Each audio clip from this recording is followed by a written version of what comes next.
आखिर राम नाम ही सत्य क्यों? हमारे जीवन में हम सभी ने कई बार वह कथन अपने बड़े बुजुर्गों से मुंह से सुना होगा। भारतीय परिवेश में इस कथन का बड़ा महत्व है। राम भारतीय जनमानस के आदर्श नायक और उनका जीवन चरित्र सभी के लिए आदर्श जीवन चरित्र है। राम नाम सत्य है का उद्बोध हमारे यहाँ जीवन के प्रारंभ से मिलकर यानी कि जीवन के आरंभ से लेकर जीवन की अंतिम यात्रा तक सर्वत्र अंग संग रहता है। राजा राम भारत के जनमानस के आदर्श पुरुष है, किंतु इनका नाम मात्र ही सत्य है और बाकी सब कुछ मिथ्या। अजीब बात है। इस तथ्य को समझने के लिए पहले हमें राम भगवान को समझना पड़ेगा। तो चलिए मित्रों, समझते हैं आखिर राम ही नाम क्यों सत्य है। नमस्कार मित्रों, स्वागत है आपका धर्म ज्ञान में। वीडियो पे आगे बढ़ने से पहले अगर आपने हमारे चैनल को सब्सक्राइब नहीं किया है तो सब्सक्राइब कर लीजिए। क्या है राम और कौन है राम? क्या अयोध्यापति दशरथ और उनकी पत्नी कौशल्या के पुत्र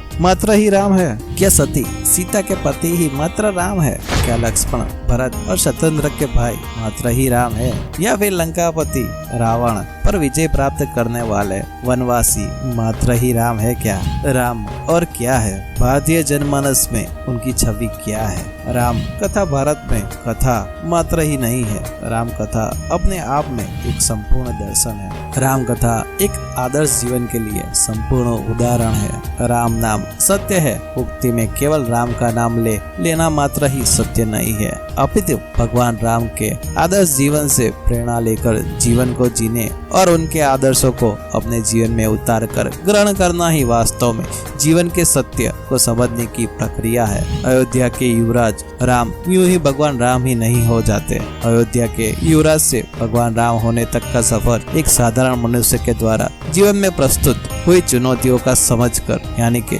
समझौता कर उनके सीख लेकर जीवन में आगे बढ़ते रहना परिमार्जित होते जाने की क्रिया है। राम न केवल अपने अनुभवों से सीखते हैं अपितु अपने आसपास के वातावरण में जिन लोगों से संपर्क में आते हैं उनके जीवन और उनके अनुभव से भी सीख लेते हैं और सीखने की इस सतत प्रक्रिया में किसी के भी चरित्र का चित्रण हनन नहीं करते अपितु वह सभी के जीवन के प्रति नजरिए का पूरा सम्मान भी करते हैं। जीवन में अन्य लोगों द्वारा उनके प्रति किए गए अनुचित आचरण का भी सही कारण जानने और समझने की और सामने वाले की परिस्थितियों का सही आकलन करने की ईमानदारी की कोशिश करते हैं। अपने से ही पहले चली आ रही कुप्रथाओं के विरुद्ध सही विरोध दर्ज करना और उन कुप्रथाओं के विरुद्ध स्वयं पहल कर उनसे स्वयं को मिलने वाले लाभों का लोभ छोड़कर सही मार्ग को अपनाकर लोगों के समक्ष प्रशंसा की अपेक्षा छोड़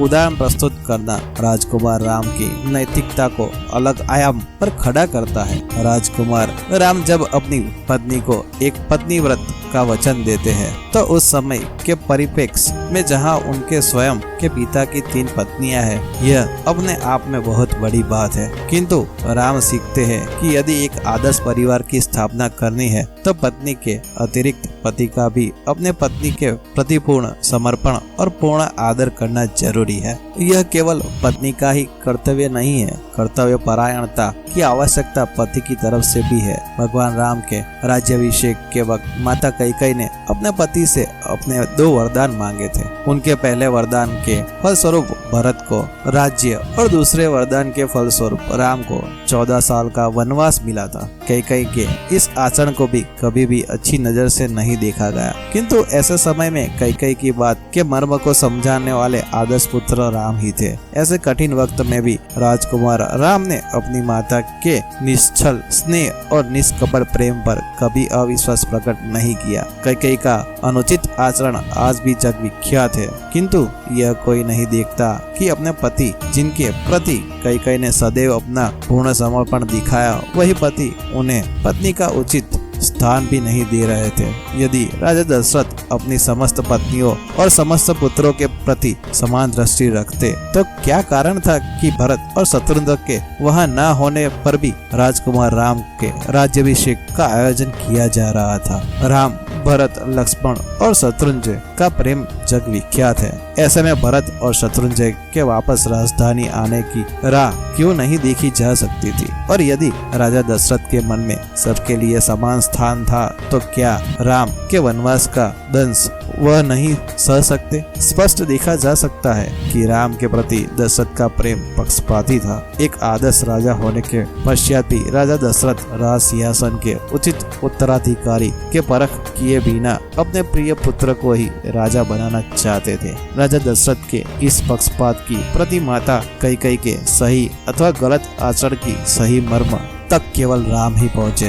व्यक्तिगत तौर पर कैकेयी की बात अनुचित नहीं है एवं पिता होने के पश्चात भी राजा दशरथ का आचरण अन्य पुत्रों के प्रति अनुचित है। यह समझ पाने की तर्क शक्ति केवल राम में ही हो सकती है। इसीलिए अपने मन में अपनी माँ के प्रति किसी भी तरह का वैमनस्य राम ने कभी पनपाने ही नहीं दिया था और न ही अपने प्रिय भाई भरत पर कभी कोई संदेह किया। जब भरत अपनी माता को धिक्कारते हुए राम को लेने वनवास गए थे तो राजनीति के जानकारी राजकुमार राम ने उन्हें समझाया कि यह केवल हमारे घर का आपसी मतभेद नहीं है और बिना पूरी स्थिति की गंभीर विवेचना किए अपने मनोभाव के चलते किसी पर लांछन लगाना न्यायपीठ पर बैठे किसी व्यक्ति के लिए सर्वथा अनुचित है। यह बात राजज्ञ एवं राज्य के दिए गए वचन की भी है। हमारे पिता का दिया गया वचन राज्य के द्वारा एक स्त्री को दिया गया वचन है। इसे ठुकराने का अर्थ जनमानस में यह अवधारणा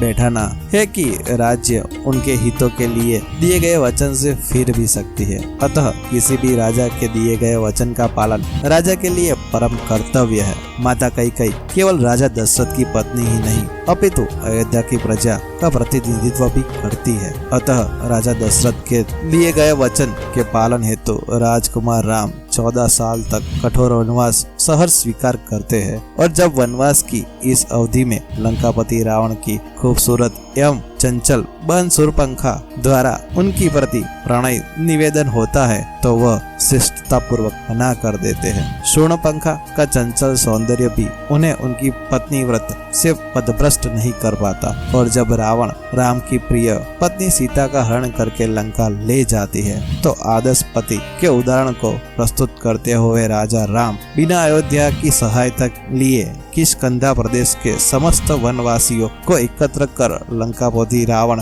के विरुद्ध न केवल खड़ा करते हैं अपितु उनमें यह विश्वास भी लगाते हैं कि वह लंका जैसे समृद्ध और ताकतवर राज्य के सम्मुख अपना विरोध प्रकट भी कर सकते हैं, अपनी अधिकारियों की रक्षा के लिए आवाज भी उठा सकते हैं और अपने दम पर एक सक्षम राज्य के सक्षम विजय भी हासिल कर सकते हैं और अपने बल और वैभव के मंद में चूर लंकाधिपति रावण को सही आचरण हेतु बाध्य भी कर सकते हैं। लंका विजय के उपरांत भी राम अपने अंदर विजय का दंभ नहीं आने देते। अपने समक्ष हारे हुए एक शत्रु को भी उचित सम्मान देना और उसके द्वारा किए गए कुकृत्य को क्षमा करके उसके चरित्र के दूसरे गौरवशाली पहलुओं पर ध्यान केंद्रित करो, उनसे कुछ सीख लेना की प्रवृत्ति राजा राम में तभी परिलक्षित होती है जब वह अपने अनुज लक्ष्मण को पराजित एवं मृत्युशैया पर पड़े हुए रावण से दीक्षा लेने के लिए भेजते हैं। वनवास की अवधि को पूर्ण कर अयोध्या लौटने के पश्चात राजा राम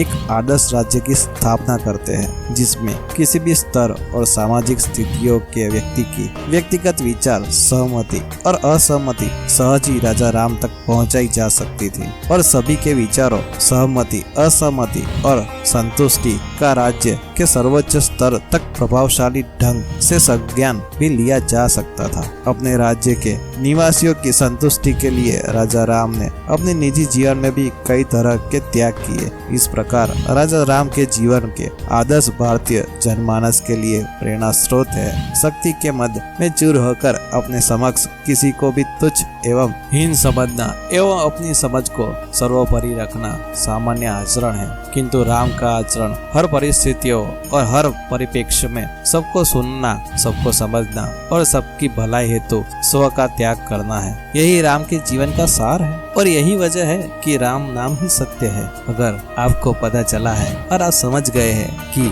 हमेशा राम नाम सत्य क्यों बोला जाता है तो आपको धन्यवाद। वीडियो को अंत तक देखने के लिए धन्यवाद। अगर आपको ये वीडियो पसंद आई है तो वीडियो को लाइक कीजिए और कमेंट बॉक्स में जय सिया राम लिखिए, हमारा हौसला बढ़ाइए और धर्म के रहस्य के बारे में जानने के लिए आज ही हमारी चैनल को सब्सक्राइब कीजिए। धन्यवाद।